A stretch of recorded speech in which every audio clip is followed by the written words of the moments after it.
안녕하세요. 정용 목사입니다. 오늘은 사사시대 마지막 세 번째 시간입니다. 세 번째 시간인데 오늘은 뭐에 대해서 하냐면 우리가 사사시대 얘기하면요. 보통 뭐에 대해서 많이 기억하냐면 막 사사들이 막 싸운 이야기.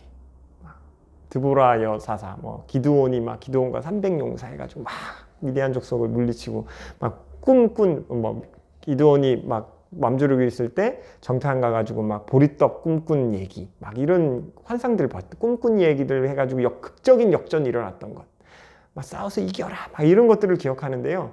사실 사사시대에서 되게 중요한 내용 중에 하나는 뭐냐면요, 레위인의 타락에 대한 이야기입니다. 오늘 그래서 뭘 다룰 거냐면 레위인의 타락, 그 중에서도 제사장들의 타락.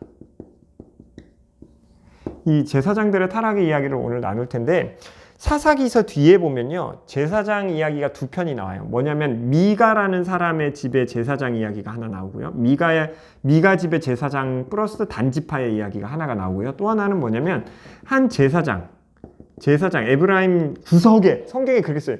그 에브라임 외진데 구석에 사는 한 제사장이 베들레헴에 사는 한 아내, 이제 첩을 아내로 맞이한 이야기가 나오거든요. 이 두 가지 사건이 나오는데요. 이게 굉장히 중요한 내용인데, 이런 내용을 얘기를 하면 사사기서에 그런 내용이 있냐고 얘기하시는 분들이 많아요. 근데 이게 되게 중요한 얘기인데 한번 나눠볼게요. 보세요. 이 제사장, 첫 번째 제사장, 미가의 집에 이 제사장은 뭐냐면요, 베들레헴에 있던 한 유다 지파에 소속된 레위인의 제사장이요, 자기가 거할 곳을 찾지 못해서 정처 없이 떠달다가 이 미가라는 사람의 집에 머물게 돼요. 근데 미가라는 사람이 제사장이 왔으니까 잘 섬기면서 뭐라고 그러냐면, 야, 너 딴 데 돌아다니지 말고 그냥 우리 집에 와서 제사장 노릇 해줘라. 그러면 내가 은도 주고 외투 주고 먹을 것도 먹게 줄게. 그러니까 쉽게 얘기하면 뭐 한 거예요? 우리 집 전임 제사장으로 와서 목회해라, 이거 한 건 거예요. 근데 이 제사장이 뭐라 그러냐면 오케이 한 거예요. 사실요, 제사장은 그렇게 가면 안 돼요. 한 가정의 제사장이 될 수 없어요. 근데 뭐 하는 거야? 먹을 거나 이거에 딸려서 간 거예요. 쉽게 얘기하면 정규국 목사가 이제 사역지 찾아가지고 교회를 찾아야 되는데, 그게 아니고 어떤 사람이 돈을 많이 번 거예요. 돈을 많이 벌었으니까 그 사람이랑 친하게 지내다 보면 그 사람이 그냥 우리 집에 와서 목회해 주십시오. 근데 내가 좋아, 나도 그게 좋을 것 같아. 그래서 그 집에 한 거죠. 어떻게 보면요, 굉장히 편할 수 있죠. 한 가정만 잘 케어하면 되니까. 그쵸? 되게 좋을 수 있어요. 그러나 그렇게 해서는 안 되는 거였어요. 하나님의 말씀을 믿어야 돼요. 한 지파를 위한 그런 제사장들이 되어야 되는 건데 그렇게 하지 못했던 거예요. 이게 첫 번째 얘기. 근데 문제는 단지파 사람들이 이 얘기에 껴요.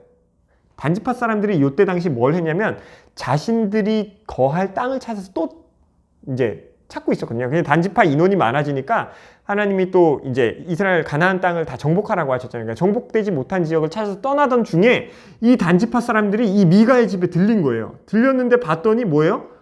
미가가 세운 신상도 있고 제사장도 있는 거예요. 그래서 딱 보니까, 야, 제사장, 너 이 집안에서 한 사람의 제사장이 될래? 아니면 우리랑 같이 떠나서 우리 단지파를 위한 제사장이 될래? 딱 얘기를 하니까 이 제사장이 또 골똘히 고민을 하는 거죠. 뭐 한 거예요? 그래, 한 가정의 제사장보단 이게 낫겠다 싶어서 가는 건 거예요.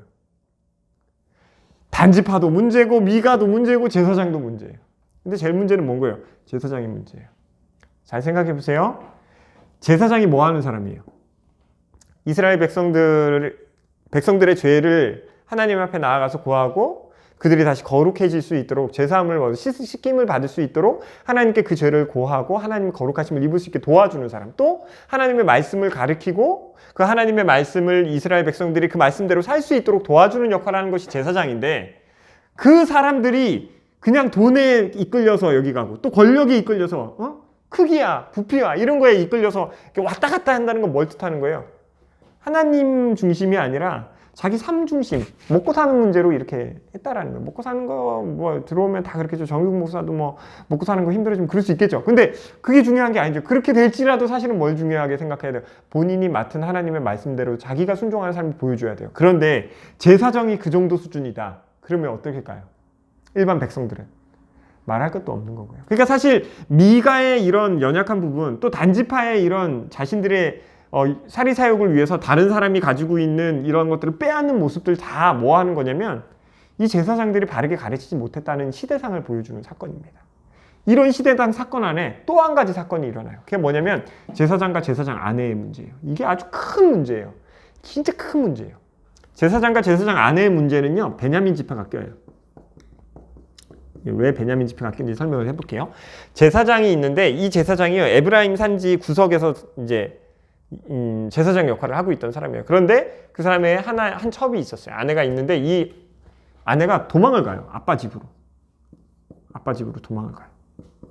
베들레헴에 있었거든요. 도망을 가요. 그랬더니 제사장이요, 아빠한테 와가지고 내 아내 다시 데려가겠다고 얘기해요. 그랬더니 아빠는 또 좋다고, 사위가 아내 찾으러 왔다고 고맙다고 하면서 제사장을 또 지극정성으로 섬기고요. 하루 더 머물고 가 막 이렇게 하면서 막 섬겨요. 근데 이제는 가야겠다 하고 아내를 데리고 이제 자기 원래 에브라임 산지로 돌아가는 거죠. 근데 돌아가는 길에 어디를 들리냐면 베냐민 지파가 있는 마을에 들어가게 되거든요. 그런데 문제는 뭐냐면 이 베냐민 지파에 있던 사람들이 이 제사장과 아내를요, 고이 돌려보내질 않아요. 사실은 제사장과 아내만 있는 게 아니라 여기에 남종이 하나가 있었거든요. 종이 하나가 있었어요. 그러니까 총 2남 1녀가 있었던 거예요. 이 2남 1녀가 이 베냐민 지파 땅에 딱 들어갔는데, 이 사람들이 베냐민 지파 땅에 딱 들어갔는데 아무도 자기네를 맞이해주지 않는 거예요. 그래서 정처 없이 이렇게 있는데 이 베냐민 지파에 있던 한 노인이 뭐라고 얘기하냐면 우리 집으로 가십시오. 왜 여기 있습니까? 그랬더니 제사장이 그래요. 우리에게 먹을 것은 있으니까 오늘 밤 이 밤을 넘길 수 있는 잘 곳만 제공해달라 그래요. 그런데 이 노인이 친절을 베풀어요. 아주 좋은 노인이에요. 이때까지는. 그래서 뭐라고 하냐면 우리 집에 먹을 것도 있고 잘 곳도 넉넉하니까 같이 가십시다 해가지고 모시고 가요. 그런데 문제는 이 베냐민 그 성에 이 노인과 함께 살고 있던 베냐민 지파의 성읍의 사람들 중에 어떤 사람이 있었냐면 불량배들이 있었던 거예요. 이 불량배가 나타나서 뭐라 그러냐? 노인, 당신네 집에 들어간 사람들 다 끌어내. 이남일녀 끌어내. 우리가 그들과 상관하겠다 이렇게 얘기하거든요. 그건 뭐냐면 관계 맺겠다라는 거예요. 동성애도 맺고 뭐 이제 문란하게 보내겠다라는 거예요. 그런데 여기서 중요한 장면 뭐냐면 이 노인이 뭐라 그러냐면 이 사람들에게 그렇게 하지 말라. 나에게는 남자를 알지 못하는 딸이 있다. 그들을 마음대로 해라. 사실 딸을 내어보내는 아버지의 마음이 얼만큼 그런지 모르겠어요. 근데 두 딸의 의견은 안 나와. 그리고 더 웃긴 건 뭐냐면요. 그 필요 없다. 그 사람들 필요 없고 이 사람들 끄집어내. 그런데 이 제사장이요. 아내만 내어주고요. 이 노인이 아내만 내어주고요.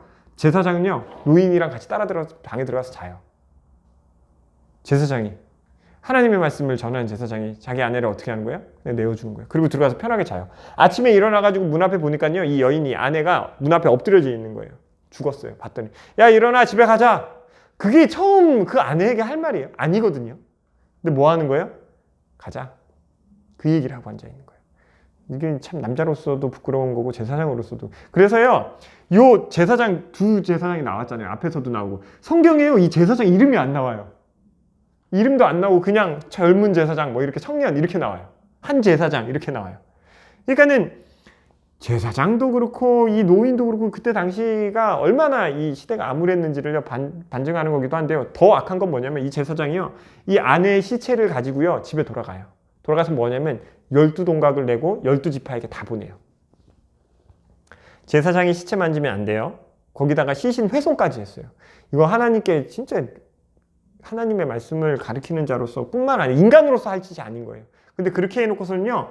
이스라엘 백성들한테 자기가 다 당한 사람인 것처럼 얘기해요.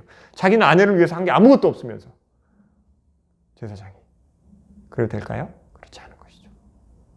그런 모습을 보여주는 것이 이 사사기서 마지막에 두 이야기로 등장하고 있습니다. 그렇게 해서 베냐민이요. 이스라엘 백성들이 그 12종각이 난 시신을 보고 이스라엘에 여태까지 이런 일이 없었다. 그래서 알고 봤더니 베냐민 지파가 그 일을 했다는 거예요. 그래서 베냐민 지파를 공격해요. 그래서 베냐민 지파에요. 사람들이 여자가 다 죽어버려요. 남자만 몇백 명 남거든요. 이제 베냐민 지파가 끊어지게 됐으니까 그 여인들을 또 이제 용서해 준다 하여도 이제 여자가 없으니까 베냐민 지파가 끊어지게 된 것에 대해서 이 이스라엘 백성들이 11개 지파가 어떻게 이렇게 하냐, 이걸 어떻게 하냐 하다가 꾀를 내요. 그게 뭐냐면 실로에 가서 제사 드리러 오는 여인들이 있거든요. 그 여인들을 잡아다가 안으로 삼으라고 얘기해요. 왜냐하면 11개 지파가 약속을 했거든요. 베냐민 지파 모두 다 없애버리고 그들에게 아내를 주지 말자. 약속을 했거든요. 전쟁을 하기 전에. 그러니까 자기들의 딸들은 주지 못하니까 딴 데 가서 훔치는 건 허락해 주는 거고요. 이건 역시 말이 안 되죠. 이 장면이 이게 여성신학이라고 하거든요. 여성신학 관점에서 보면요, 이 사사시대 이 사사기서의 마지막에 나오는 이 두 이야기는요 정말 끔찍한 이야기예요. 그 어디에도 여성을 대변해주는 장면이 나오지 않아요. 계속 수단으로 여겨지게 돼요. 사사기서에서요 첫 번째 시간에 제가 말씀드렸죠. 왕이 없던 시대, 하나님을 왕으로 섬기지 않았던 시대 인간들의 특징은 뭐냐면요, 인간을 목표가 아니라 수단으로 여기게 된다는 거예요. 여자를 뭘로 보는 거예요? 지파를 유지해야 되는 아이를 출산해야만. 아니거든요. 아이 출산은요 어머니가 가질 수 있는 최대의 축복이고요. 가장 큰, 어떻게 보면 하나님이 내려주신 가장 큰 선물이라고 할 수 있어요. 요즘 시대상도 그렇죠. 자녀가 뭐예요? 짐덩어리고 돈이 없으면 키우지도 못한다고 생각해요. 그렇지 않아요. 어머니가 이런 얘기들도 있어요.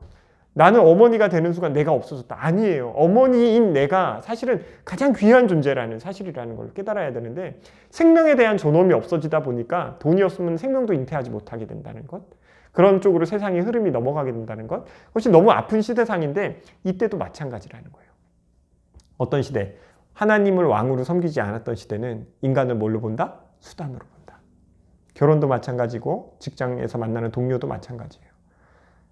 남편이, 아내가 수단이 된다는 건 뭐 어때요? 그 사람을 통해서 내 생활이나 내 삶이 좀 편안해지는 것, 먹고 살만해지는 것, 내 삶의 질이 올라가는 것을 그 남편이나 아내를 통해서 얻고자 하면 뭐 하는 거예요? 아내나 남편을 수단으로 삼는 거예요. 그 사람이 어떤 생각을 가지고 있고 어떤 방향성을 가지고 살고 있는지에 대해서는 아무도 궁금해하지 않는 거예요. 어떤 시대? 하나님이 왕이 아닌 내가 왕인 사람. 그 사람들은 내 이웃을요, 내 주변에 있는 사람들을요 목적으로 볼 수 없습니다. 수단으로 여깁니다. 나의 욕구를 채우기 위한 성적인 욕구, 물질의 욕구, 어떤 지식적인 욕구, 아니면 나를 뽐내기 위한 욕구로 사람들을 세우게 된다라는 것. 그것이 우리가 이 사사기서에서 이 마지막 이 얘기에서 좀 우리가 좀 깊이 깨달아야 되는 것 같습니다. 이 강의를 들으시는 분들이 그 생각을 좀 한번 해보셨으면 좋겠어요. 나는 진짜 하나님을 왕으로 섬기고 있고 그것이 내 이웃을 향한 사랑으로 드러나고 있는가? 아니면 내 삶의 주인은 나고 내 주변의 이웃들은 나의 삶의 질을 향상시켜주기 위한 도구는 아닌가? 한번 좀 생각해 봐야 된다는 것입니다. 그래서 우리 삶의 질이 높아지는 거에 관심을 가지기보다 내 이웃의 삶, 그리고 또 나의 삶, 이 우리의 삶이 하나님 보시기에 아름다운 삶, 착한 게, 뭐 좋은 게 아니라 진짜 하나님 보시기에 옳은 것이 좋은 것이라는 것이 우리 삶 안에 좀 가득히 쌓여서 이 어그러진 세대 가운데서도, 생명이 도외시되는 이 세대 가운데서도 정말 하나님의 생명을 가진 자로 우리가 바로 섰으면 좋겠습니다. 뉴스에 보면 어린 친구들이 무서웠겠지만 출산을 하고 아이를 이렇게 화장실이나 이런 데 버리는 뉴스들이 나오면 참 가슴 아파요. 그게 왜 가슴이 아프냐면 사실 동물도 자기 새끼를 그렇게 하지 않거든요. 그게 뭐냐면, 얘들아, 생명은 그렇게 하는 게 아니야. 생명의 존귀함에 대해서조차 우리가 아이들에게 가르쳐야 되는 시대가 되었다라는 것, 그런 모습이 어떻게 보면 이 사사시대와 똑같지 않은가 한번 되돌아보게 됩니다. 여러분들도 내 생명만 귀한 것이 아니라 우리 모두의 생명, 그리고 또 하나님이 창조하신 이 세계에 대한 관심을 좀 높이 가져주시고, 또 우리 주변 지체들을 더 사랑하고, 사람을 목표로 하고, 사랑을 목표로 하고, 생명을 잉태하는 것에 목표를 하는 그런 지체들이 되기를 주님의 이름으로 소망합니다. 오늘 제가 준비한 건 여기까지고요. 다음 시간에 뵙도록 하겠습니다. 감사합니다. 샬롬.